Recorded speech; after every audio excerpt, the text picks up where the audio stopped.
فاتحہ۔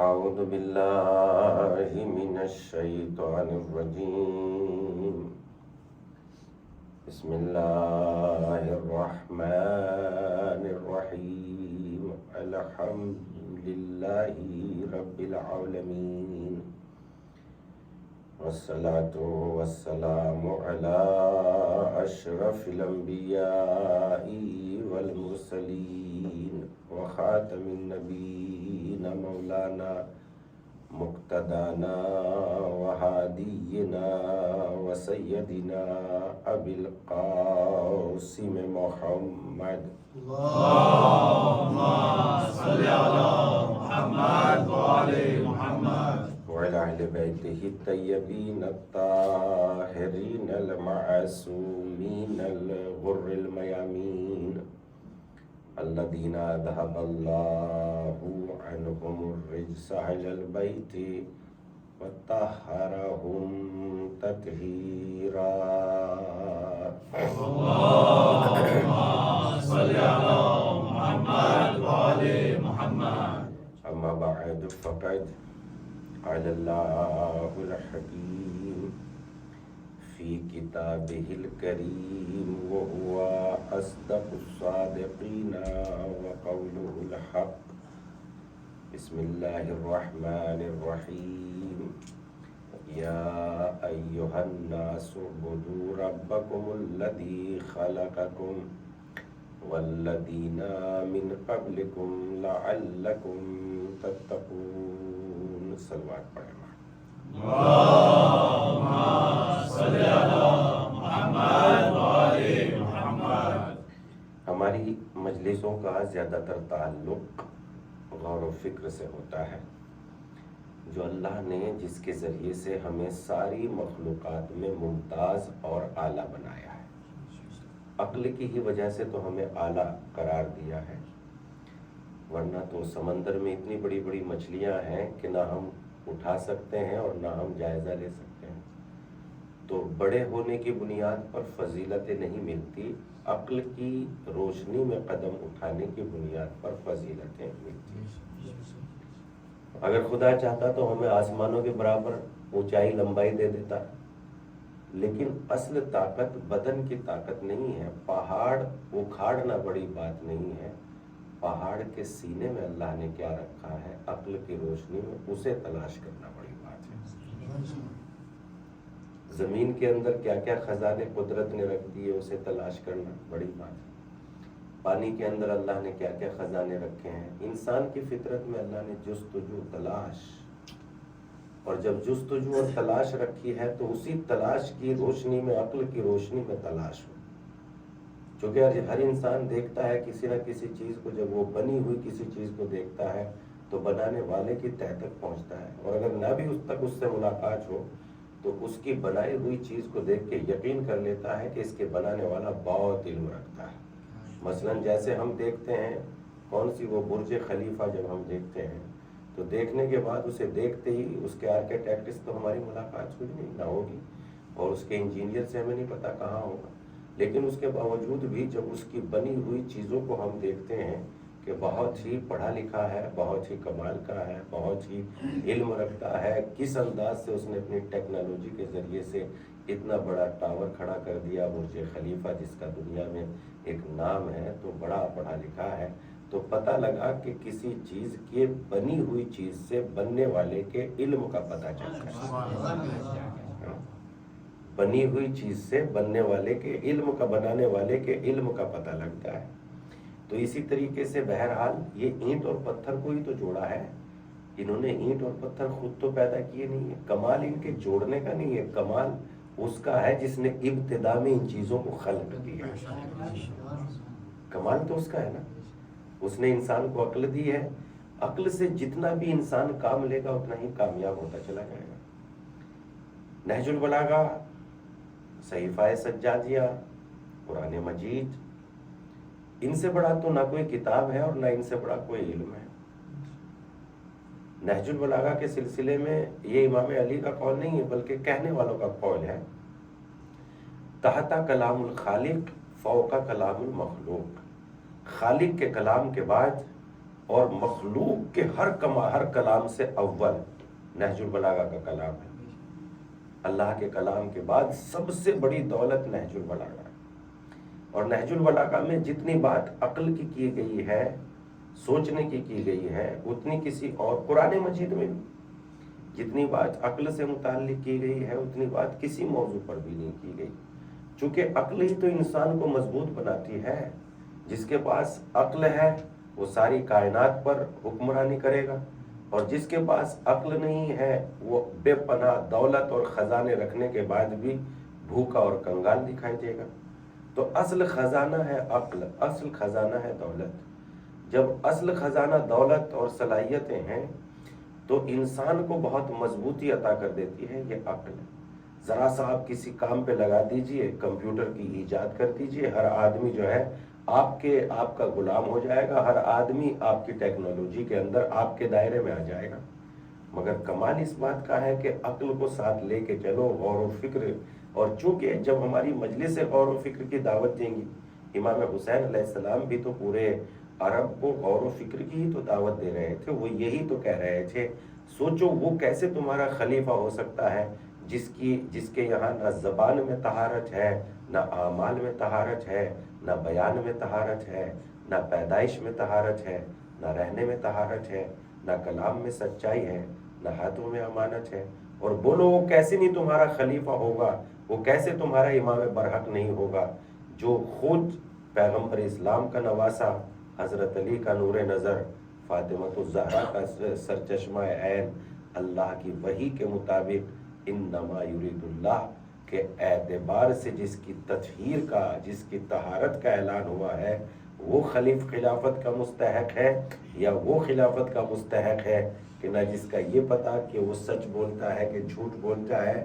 جو سچ سے کہیں ہزار گنا جھوٹ بولتا ہے وہ کیسے تمہارا خلیفہ ہو سکتا ہے، اور وہ کیسے تمہارا خلیفہ نہیں ہو سکتا جس کا اقرار دوست نہیں دشمن کرتے ہیں کہ اگر یہ اپنی جگہ سے اٹھ کے کہہ دیں، پہاڑ کو اشارہ کر دے تو پہاڑ اپنی جگہ سے جگہ چھوڑ دیں.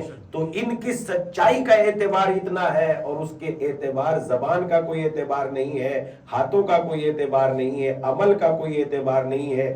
ان کا عمل بھی پاکیزہ، ان کی زبان بھی طہارت، ان کی ولادت بھی پاکیزہ.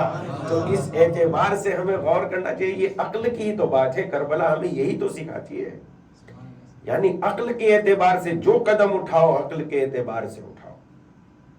اسی لیے نہج البلاغہ کی روشنی میں جب ہم دیکھتے ہیں کہ نہج البلاغہ میں امیر المومنین نے عقل سے متعلق سب سے زیادہ قیمت عقل کو دی گئی ہے، سب سے زیادہ عزت عقل کو دی گئی، اور وہ الحمدللہ سب کو کے پاس ہے. بس اسے تھوڑا سا سوچنے کی ضرورت ہے. میں اپنی مجلسوں میں اکثر و بیشتر کہتا ہوں 24 گھنٹے کام کرنے کے بعد آدھا گھنٹہ اپنی ایکٹیویٹیز پر غور کیجئے. میں نے یہ لفظ صحیح بولا تھا کہ غلط؟ میں نے یہ کام صحیح کیا تھا کہ نہیں؟ میرا یہ کام سماج کے ہت میں ہے کہ سماج کے نقصان میں؟ میرا یہ کام میرے گھر کے نقصان میں ہے کہ میرے گھر کے فائدے میں؟ امام سے پوچھا گیا مولا جاہل کس کو کہتے ہیں؟ امام حسن علیہ السلام سے معلوم کیا گیا مولا جاہل کس کو کہتے ہیں؟ امام نے فرمایا جاہل وہ ہے جس سے اپنے تو نقصان اٹھاتے ہیں اور غیر فائدہ اٹھا لے جاتے ہیں، وہ جاہل ہے. اپنے نقصان اٹھاتے ہیں اور غیر فائدہ اٹھا لے جاتے ہیں، وہ جاہل ہے. تو ہمیں ہر قدم پر، ہر بات پر، ہر گفتگو پر یہ سوچنا پڑے گا کہ ہم سے کہیں ایسا تو نہ ہو کہ ہماری ذات کو کبھی کبھی ہم اپنے آپ کو ہی نقصان پہنچا لیتے ہیں. کوئی ایسی بات کہہ دیتے ہیں، کوئی ایسا شبد کہہ دیتے ہیں، کوئی ایسی زبان استعمال کر لیتے ہیں. کبھی کبھی ہمیں غصہ اتنا نقصان پہنچا دیتا ہے کہ ہمیں بالکل ختم کر دیتا ہے. تو اس اعتبار سے جب تک ہم عقل کو استعمال نہیں کریں گے، فکر کو استعمال نہیں کریں گے، ہر غصے کے بعد، ہر مثلاً سخت زبان بولنے کے بعد سوچو کہ میں نے یہ لفظ صحیح کہا تھا کہ غلط کہا تھا. اگر غلط لفظ آپ کی زبان سے مانگا ہے تو لفظ معافی میں کوئی نقصان نہیں ہے، اور اگر جو ہے صحیح کہا تھا تو صحیح بالکل صحیح ہے، لیکن صحیح کہنے کے اعتبار سے بھی اس میں ضد نہ ہو، اس لیے کہ جو صحیح ہوتا ہے صحیح اسے خود اپنے آپ میں منوا لیتا ہے، منوانے کی ضرورت نہیں ہوتی صحیح کو۔ اسی لیے امام علی نے بہت زیادہ تگ و داؤ نہیں کیا کہ میری خلافت کا اقرار کرو، اس لیے کہ جنہیں جو جھوٹے ہیں انہیں ثابت کرنے کی ضرورت ہے۔ یہ تو ستاروں کو پلٹا کے بتا دیں گے کہ یہ علی ہے، زمین مثلا یہ جو ہے اس کے درخت کے دو ٹکڑے کر کے بتا دیں گے، چاند کو پلٹا کے بتا دیں گے۔ تو جن کے ہاتھوں میں اتنی طاقت ہو انہیں ثابت کرنے کی ضرورت نہیں ہے، ثابت تو انہیں کرنے کی ضرورت ہے کہ چاہے تسبیح لے کے بیٹھ جائے مگر کوئی ذرہ ان کے کہنے سے اپنی جگہ نہیں چھوڑتا۔ ثابت تو انہیں کرنے کی ضرورت ہے، علی کو ثابت کرنے کی ضرورت نہیں ہے۔ علی کا تو ثبوت میں خدا ثابت ہے، علی امام علیہ السلام کے ثبوت میں تو خدا نے دلائل پیش کیے ہیں، پیغمبر نے دلیلیں دی ہیں، تو اس اعتبار سے صحیح تو اپنے آپ کو منوا لے گا۔ تو ہمیں ہر قول پر، ہر بات پر، ہر گفتگو پر، ہر قدم پر، ہر جگہ پر غور کرنا چاہیے کہ یہ میرا قدم مجھے نقصان پہنچا رہا ہے کہ فائدہ۔ کبھی کبھی ایک اٹھایا ہوا قدم صدیوں کو نقصان پہنچا دیتا ہے، اور کبھی کبھی ایک اٹھایا ہوا قدم لوگوں کی نسلوں کو سنوار دیتا ہے۔ تو اس لیے ہر اٹھنے والے قدم پر غور ہو، ہر بولنے والی بات پہ استعمال کریں کہ ہم نے یہ بولی جانے والی بات صحیح بولی ہے کہ غلط۔ مثلا میری تبلیغ سے، میں نے اپنی تبلیغ میں، میں نے اپنے ممبر سے، میں نے اپنی زبان سے، میں نے اپنے بیان سے اتنی بڑی مجلسیں پڑھنا میں نے سیکھ لیا ہے کہ نعروں سے میری مجلسیں گونج جاتی ہیں، لوگ جو ہے واہ واہ سبحان اللہ کہتے ہیں، مگر وہیں دور دراز سے آنے والا کوئی تیسرا آدمی میری مجلس سے جو بجائے اس کے کہ وہ فائدہ اٹھا کے لے جاتا، نقصان اٹھا کے لے جاتا ہے۔ ایمانداری سے بتاؤ میں نے مجلس بڑی پڑھی ہے کہ چھوٹی پڑھی ہے؟ نہیں، مجلس اس وقت پڑھی ہے جب کسی دوسرے، مثلا کسی اندھے کو میں روشنی دے دوں، یہ بڑی بات ہے کہ اندھے کو میں اور اندھا بنا دوں، یہ بڑی بات ہے؟ نہیں، اندھے کو روشنی دینا کمال ہے۔ اس لیے ضروری ہے کہ ہر بات پر، ہر چیز پر، ہر گفتگو پر، ہر بات پر میں غور کروں، اور جب میں غور کروں گا تو خدا مجھے بے پناہ نعمتیں دے گا۔ دیکھیے نہج البلاغہ میں کلمات قصار، نہج البلاغہ کے 3 حصے ہیں، اور نہج البلاغہ کو اس لیے بھی پڑھنا چاہیے، آپ پردیس میں ہیں، آپ کو یہ بات بہت اچھے سے سمجھ میں آئے گی۔